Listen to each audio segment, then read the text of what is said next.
This is Dealstruck, a small business financial lender that focuses on traditional business loans, accounts receivable lines of credit, inventory lines of credit, and more. And this is Michael Malik Zadeh, or perhaps this image that you see right now is a little bit more relevant.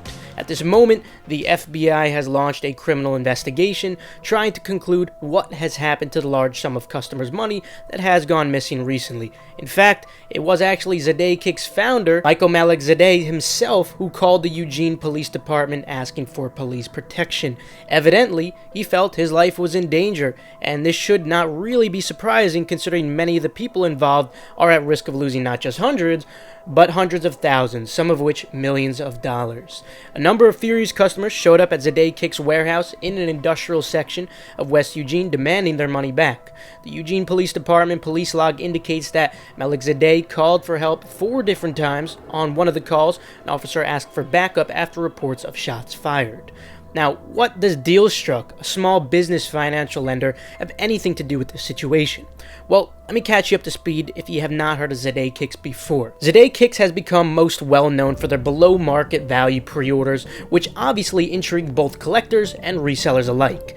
Not only did the logistics behind this operation not seem to allow for reasonable conclusions of how this was even legally possible, but the incentive as well seemed to have no clear answer. However, this did not matter for many years considering the customers who were pre-ordering from Zadeh Kicks actually receiving their products. Not only this, but the products were also 100% authentic, passing StockX and GOAT authentication perfectly. Hence, the possibility of the shoes being fake ended up just serving as a beneficial smokescreen for Zadeh Kicks. The major concern was whether the sneakers would be fake, but this was obviously not the case. Hence, it made many people very comfortable with purchasing these pre-orders despite it appearing to be too good to be true. The true reality of the situation was that it was a Ponzi scheme. Contrary to an investing Ponzi scheme, such as some fraudulent crypto investing firm, this Ponzi scheme revolved around physical products, and that was sneakers, making it that much more unlikely to be true considering the notable paper trail as well as the fact that people could charge back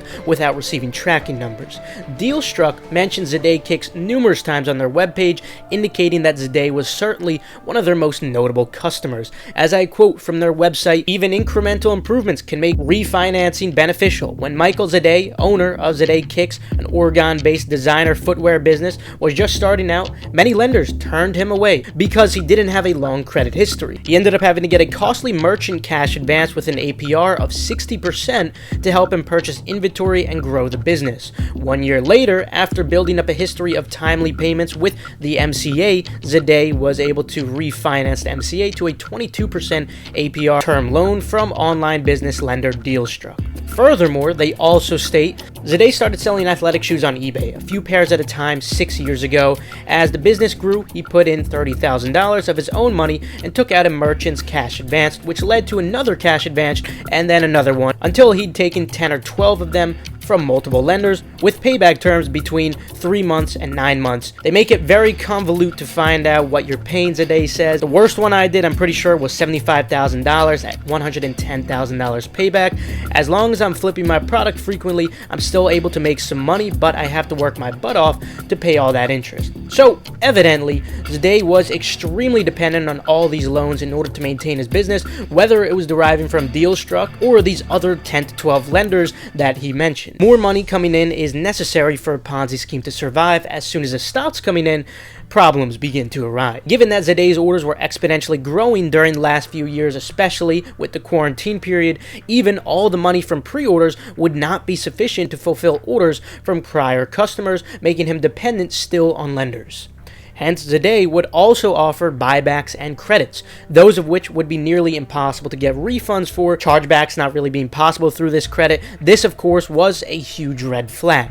Now, it also did not help that interest rates are currently on the rise in the United States due to inflation, which most likely affected the rates that Zadeh was getting from Dealstruck or any of these other lenders. Given that Zadeh likely experienced the highest amount of sales throughout 2021 and interest rates increasing, it most likely became clear to him that this was not sustainable. Hence, it was actually Zadeh himself who asked the court to dissolve the company and appoint an independent third party to take charge. So, while I must legally clarify that this is just my speculation and hypothesis, I do personally believe that this is why Zadeh collapsed. It was a Ponzi scheme, and Zadeh realized it was not going to be sustainable given the economic conditions combined with the current orders that he had to fulfill. Some rumors have been circulating about there being a $500,000 chargeback, but I don't believe that this was necessary to provoke the crash, even if it was the nail in the coffin. The rising interest rates are most likely more of the cause, in my opinion. So what is next if you happen to be a victim of this situation? Well, if you order through PayPal, like the majority of independent customers,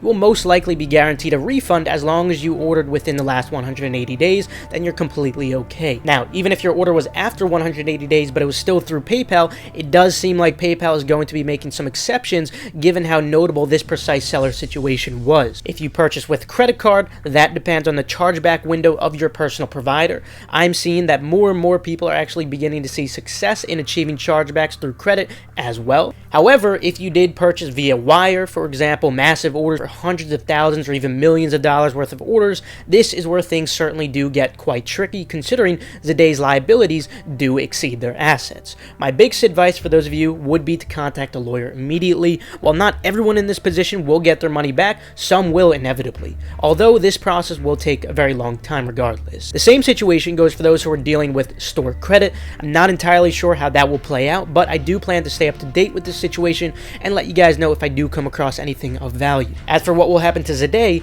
given that these are physical products and the paper trail is very clear, I do believe that he will most likely face criminal charges for this. It also does not help him that his prior business mysteriously burned down, which he suspects was due to a cat knocking over candles. Ah yes, the cat was probably the culprit. Certainly not insurance fraud to cover a bunch of bricks. I am extremely disappointed in myself for not investigating Zadeh Kicks further, as I certainly do believe if I had more of an interest in it, I would have likely made a video on this sooner, but of course, hindsight is 2020, so I do apologize that I wasn't able to look into this further beforehand. But anyway, that will conclude it for today. You can feel free to leave a like if you enjoyed the video, or perhaps if you learned a thing or two. Most importantly, I do want you guys to leave a comment down below regarding your specific experience. Maybe we could have some kind of discourse in the comments below if any of you guys come across anything of value. So if you haven't already, make sure you open up that PayPal case, or you contact your credit card provider, whatever your situation is, or contact a lawyer if you are involved with hundreds of thousands or millions of dollars.